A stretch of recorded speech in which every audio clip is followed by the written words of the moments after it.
BSc part first paper first inorganic chemistry पहला chapter atomic structure.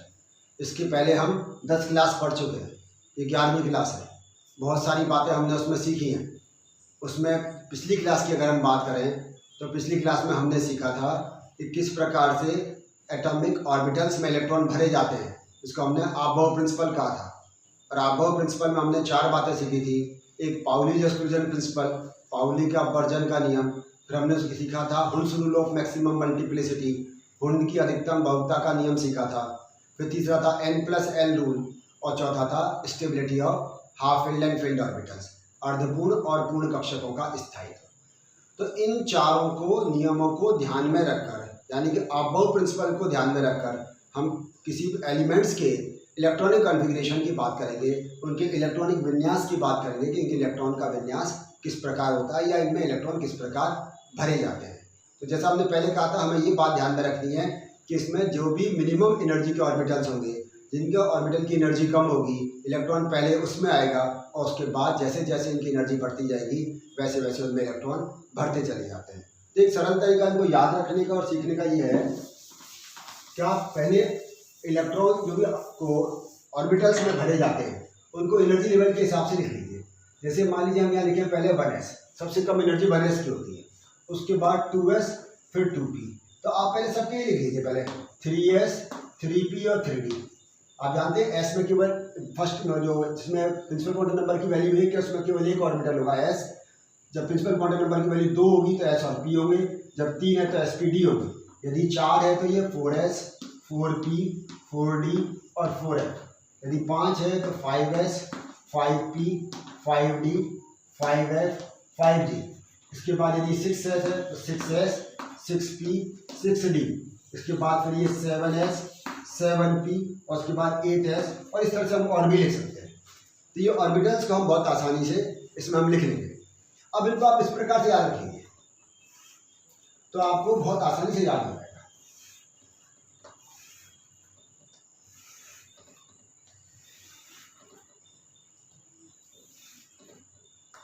यहाँ जैसे मान लीजिए इसके नीचे आ जाएगा 6f, उसके बाद वो सब कर सकते हैं। समझने की कोशिश करें। सबसे पहले किसमें आएगा इलेक्ट्रॉन 1s, उसके बाद 2s। आप देखें यहाँ पे तो 1s से ज़्यादा एनर्जी किसकी हो गई 2s की, 2s से ज़्यादा किसकी हो गई 2p, 2p के बाद देखिए क्या आ रहा है 3s, तो 3s हो गया। 3s के बाद क्या आ रहा है 3p। आप समझिए किस तरह से लिखा हुआ है 3p, 3p के बाद 4s, 4s, 4s के बाद ये किस पे जा रहा है 3d में, तो यहाँ से ज़्यादा ये 3d, यहाँ 4s, 4s के बाद 3d, 3d के बाद फिर क्या आ रहा है यहाँ पर देखें ये 4s, 3d, 4p, 5s, तो ये 4p, 5s। इसके 5s के बाद 4d, 5p, 6s, तो 4d, 5p, 6s, और उसके बाद 4f, 5d, 6p, 4f, 5d, 6p। तो आपको ये भरने का क्रम समझ में आ गया होगा कि किस प्रकार से इसमें इलेक्ट्रॉन भरे जाएंगे। तो आपके ऑर्बिटल के किस एनर्जी लेवल के हैं या इनके एनर्जी लेवल किस प्रकार बढ़ते जाएंगे, ये इनकी ऊर्जाएं कैसे कैसे बढ़ेंगी, उसको ये याद करने का एक तरीका है। तो उसको आप इस तरह से लिख लीजिए, ये एरो बनाकर इसको सामने आ जाएगा, आपके समझ में आ जाएगा कि एनर्जी किस प्रकार इनकी बढ़ती जाती है। इसमें वो सारे नियम समाहित हो जाते हैं। तो इसको आपने सीख लिया। अब हम एक एक करके एक एक दो एग्जाम्पल लेंगे, उससे बात आपके समझ में आ जाएगी। जैसे मान लीजिए हमने कहा हमें सोडियम का भरना है, सोडियम एटॉमिक नंबर 11। अब इसका हम आपसे कोई कहे इलेक्ट्रॉनिक कॉन्फ़िगरेशन लिखिए, इलेक्ट्रॉन कैसे भरे जाएंगे। आपके सामने सबसे पहले 1s है, 1s, s में आप जानते हैं अधिकतम कितने इलेक्ट्रॉन आ सकते हैं 2, तो हमने लिखा 1s2।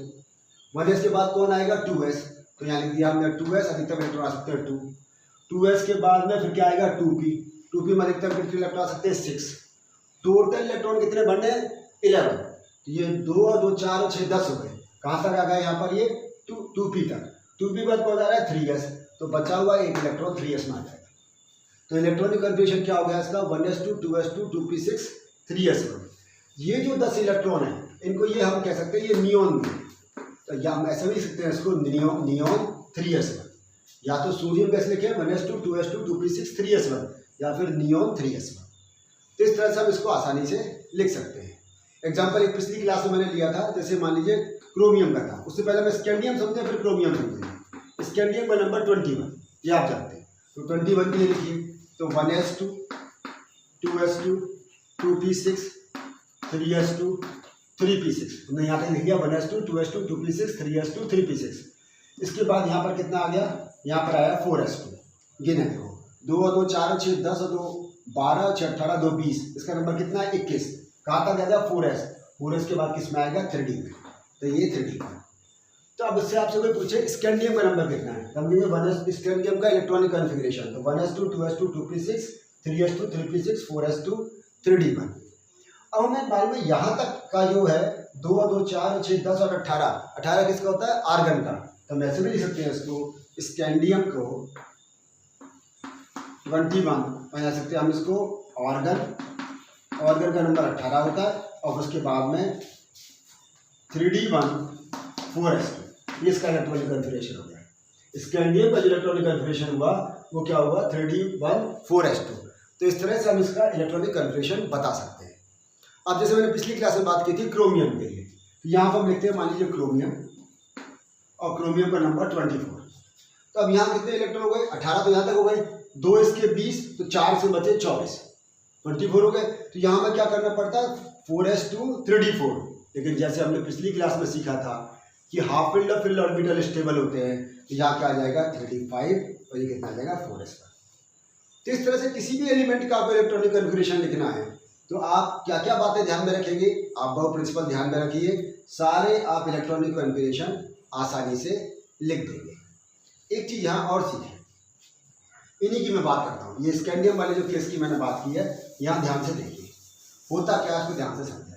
पहले क्या होता है, जब तक हम 18वें नंबर की बात कर रहे हैं ऑर्गन की, तब तक स्थिति है यहाँ पर ऑर्गन में आपको मालूम है 3p6 तक आया है, उसके बाद 4s में इलेक्ट्रॉन आ रहा है, किसमें सबसे पहला पोटेशियम में, इसका नंबर 18 है, और 19वें नंबर का है पोटेशियम। मान लीजिए हम यहाँ लिखते हैं 4s और यहाँ लिखते हैं मान लीजिए 4p और उसके बाद 3d। तो अब स्थिति देखिए, यहाँ तक जब 19वें नंबर का पोटेशियम है तो पहला इलेक्ट्रॉन किस में आएगा, यहाँ पर 4s में आएगा। ये इलेक्ट्रॉन 4s में आएगा, क्यों, क्योंकि इन तीनों में 4s की एनर्जी कम है। लेकिन जैसे ही इसमें एक इलेक्ट्रॉन आता है तो ये 3d नीचे आना शुरू हो जाता है, तो यहाँ आ जाएगा इस जगह पर, अभी भी 4s यहाँ रहेगा, ये 4s है, यहाँ पर आ जाएगा 3d और ये आ जाएगा 4p, और 20वें नंबर का कैल्शियम, और कैल्शियम में दोनों इलेक्ट्रॉन इसमें आएंगे, कैल्शियम के दोनों इलेक्ट्रॉन किस में आएंगे 4s में आएंगे। लेकिन जब इसमें 2 इलेक्ट्रॉन भर गए तो 3d की एनर्जी और कम होगी, अब यहाँ आ जाएगा 3d, यहाँ आ जाएगा 4s और ये आ जाएगा 4p। 4s के 2 इलेक्ट्रॉन भरे हुए हैं, जब स्कैंडियम का नंबर 21वां नंबर आएगा तो इलेक्ट्रॉन किस में आएगा 3d में। तो क्यों आया 3d में, क्योंकि पहले इसमें क्यों आया, क्योंकि 4s की एनर्जी कम थी। अब क्यों आ रहा है, क्योंकि 3d की एनर्जी कम है, तो 4s की एनर्जी से 3d की एनर्जी कम हो जाती है और उस कारण से इसमें इलेक्ट्रॉन आ जाता है। अब इसमें कितने इलेक्ट्रॉन आते जाएंगे, पहले स्कैंडियम में 21वां इलेक्ट्रॉन, इसके बाद में जैसे टाइटेनियम आएगा 22वां इलेक्ट्रॉन, वेनेडियम में 23वां इलेक्ट्रॉन, और उसके बाद क्रोमियम में 24वां इलेक्ट्रॉन। जैसे ही आएगा वैसे वैसे इसकी एनर्जी बढ़ती जाती है, तो इन दोनों में एनर्जी गैप कम होता जाएगा, और एनर्जी गैप कम होता जाएगा तो ये एक्सचेंज एनर्जी की वैल्यू कम हो जाएगी, जिससे कि s का इलेक्ट्रॉन उठकर इसमें आ जाएगा।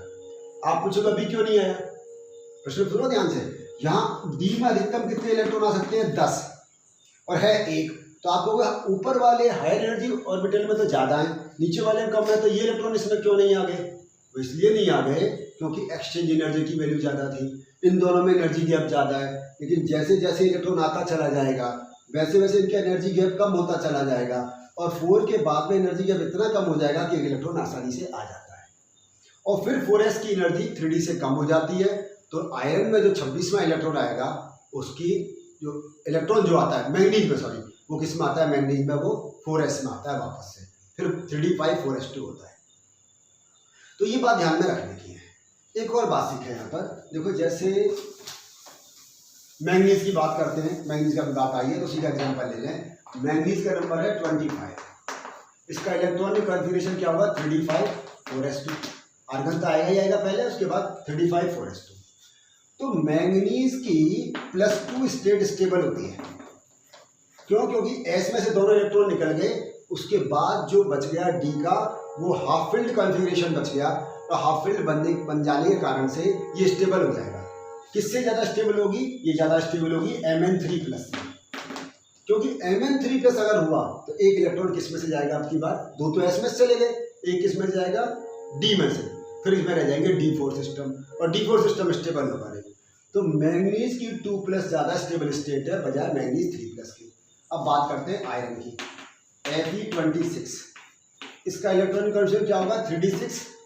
3d6 4s2।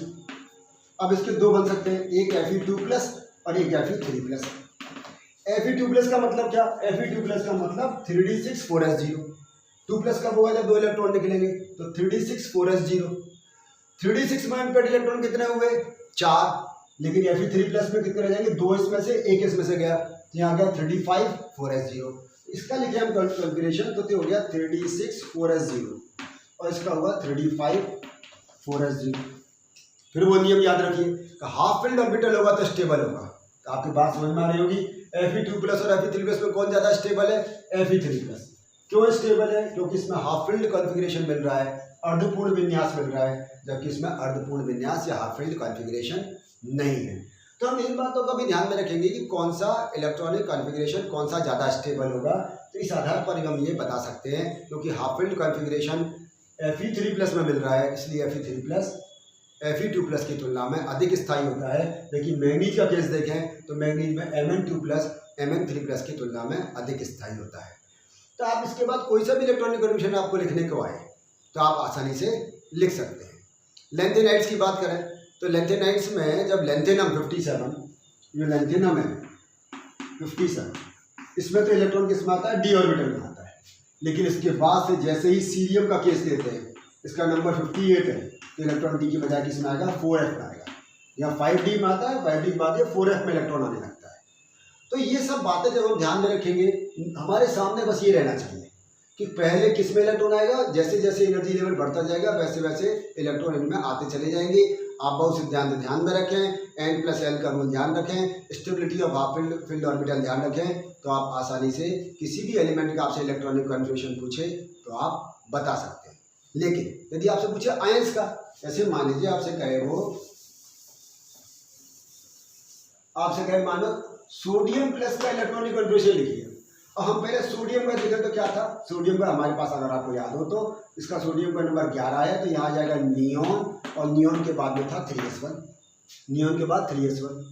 तो इलेक्ट्रॉनिक विन्यास को हम ऐसे लिख सकते थे 1s2 2s2 2p6 और 3s1। लेकिन सोडियम प्लस में क्या हुआ? इलेक्ट्रॉन निकल गया। ऐसा नहीं, सोडियम का मतलब आपने देख लो, सोडियम प्लस का मतलब इसमें 10 इलेक्ट्रॉन लगे हैं। अब इसमें इलेक्ट्रॉन लगे 10, तो इलेक्ट्रॉनिक कॉन्फ़िगरेशन क्या होगा इसका? 1s2 2s2 2p6। तो ये ध्यान रखना आप कि जरूरी नहीं है आपसे वो एलिमेंट का पूछे, वो आपको आयन का पूछ सकता है। तो आयन का पूछते समय ध्यान रखें उसमें आप कितने इलेक्ट्रॉन बचे हुए हैं। Cl- पूछे, Cl का तो क्या होगा आपको मालूम है, Cl का नंबर 17 है।